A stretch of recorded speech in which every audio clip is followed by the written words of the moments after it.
Hey everybody, Tarek Morshed with the Morshed Group here at Sotheby's, and thank you for joining me to hear and listen so I can share about what's happened in quarter two of the residential real estate market here in Austin, Texas.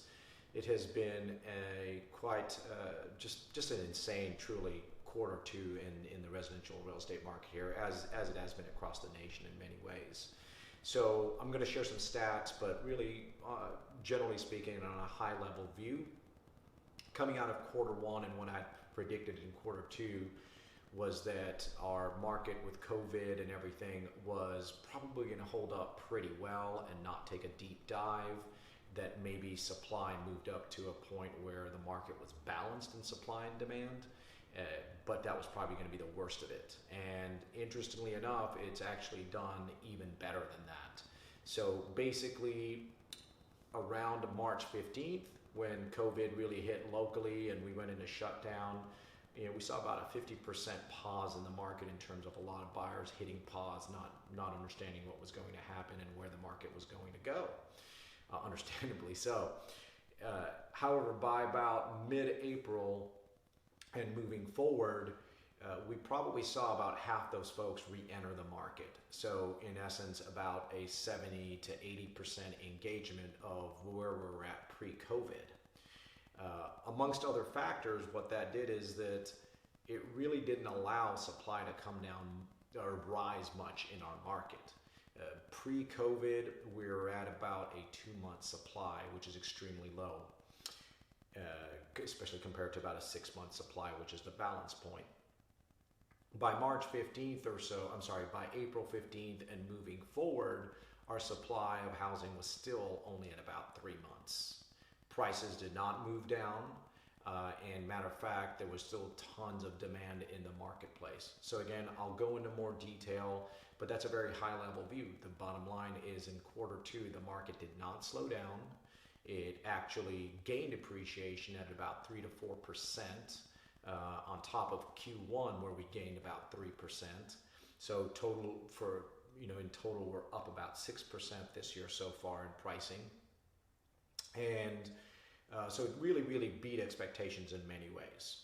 So to get specific on some stats, again, what I was alluding to in terms of the supply number. So a 6-month supply is enough housing to meet the current rate of demand for housing 6 months out. And in any market, that's considered a balanced market. So pre-COVID, we were at about 2 months. At the end of quarter two, we're at 2.5 months, taking all price bands and averaging them. If you break that down a little further, between 0 and 500, we're at 2 months or less. So supply is extremely tight. And we probably actually saw prices rise at about 4%, 5% in that price band. Between 500 and a million, supply was at around 4 months, which is the same as Q1, and probably saw about a 3 to 4% price rise. Between $1 million to $2 million, we're at a 5-month supply. Again, no change from Q1.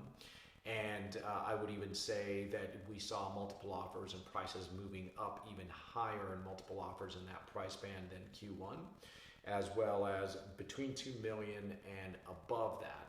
Let me rephrase that. Above 2 million, we were at 5 months to 6 month supply, which is extremely low for that price band. Unless it was a home or is a home that really needed a lot of updating and such, those homes are sitting for a really long time. But above 2 million, pricing as well as demand and supply were all extremely positive. So what is leading to all of this, given that again, COVID hits and yet our supply levels stay at about the same or even less, and demand stays the same and prices have actually moved up? There's a few reasons. One, and this is on a very high level view and a historical view, typically when other markets don't do as well, and nationally we're not doing as well, whether it's economically or in real estate markets, Austin, Texas tends to do better.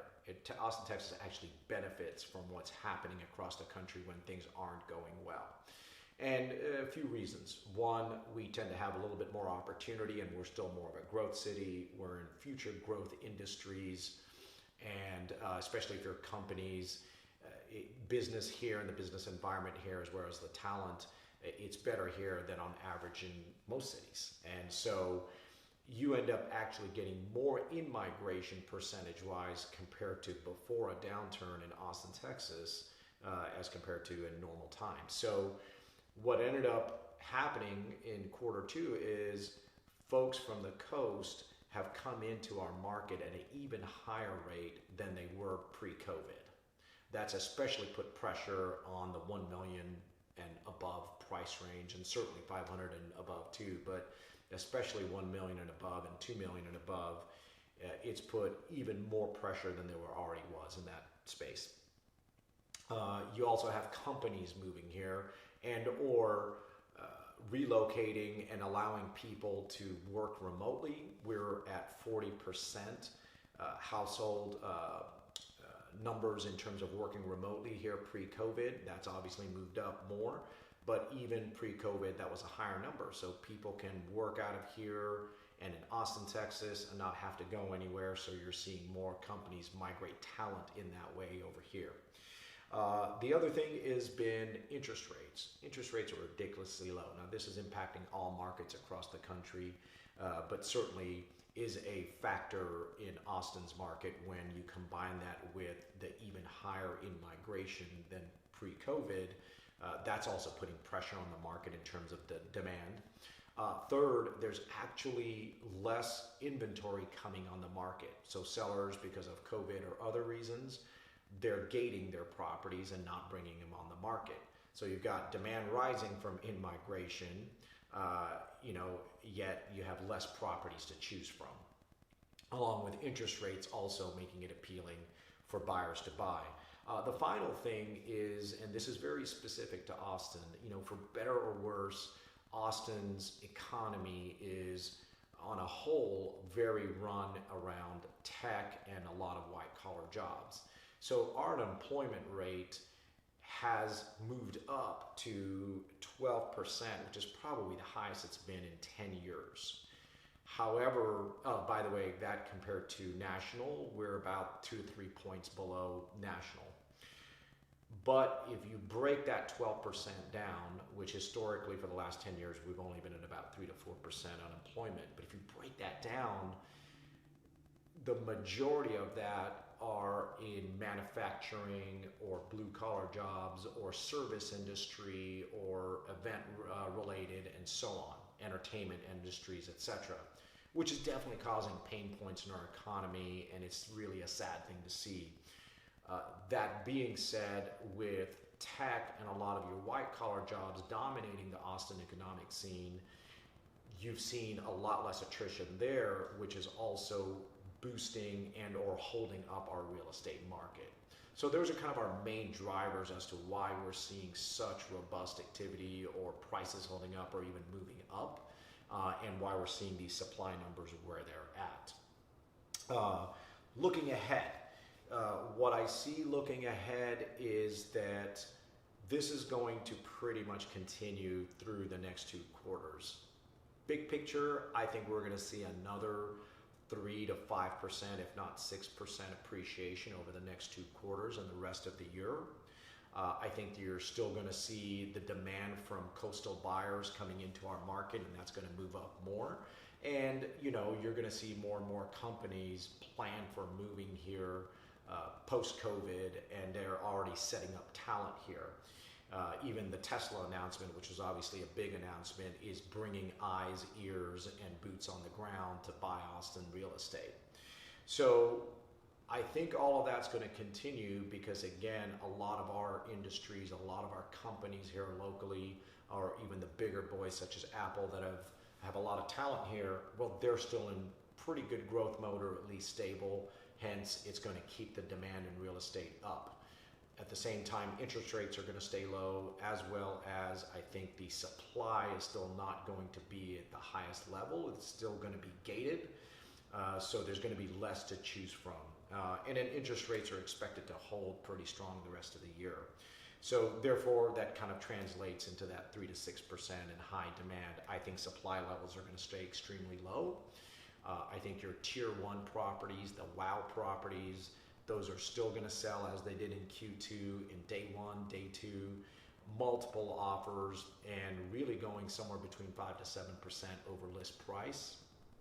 And the only thing that I potentially see being different than that is around the end of Q4, maybe early fall, with the shutdown that continues from COVID, some of our local businesses that are being propped up and getting by, or some of the startup scene, you know, maybe they don't last another 6 months and can't survive another 6 to 8 months, and therefore there may be some more attrition, and you do see a little bit more of an impact locally. Therefore, I could see a little bit of a pullback or a softening in late this year. But if it doesn't, I'm not going to be surprised, because again, we've got so much in migration and still so much growth and demand happening that I don't expect to change. But if it's going to happen, it's going to happen in that Q4 range, with the idea that it'll probably bounce right back once we're getting out of COVID. So that's the encapsulation. Please read the full market update below the video here if you'd like to get some more details. Of course, reach out to us if there's any questions, especially in maybe certain sectors or price bands you're looking at. And as always, go to our website, which is recently changed to the morshedgroup.com, as well as our social media handles, to continue getting great market updates, as well as some past market updates from the past. Looking forward to joining you next time, and thank you for joining us.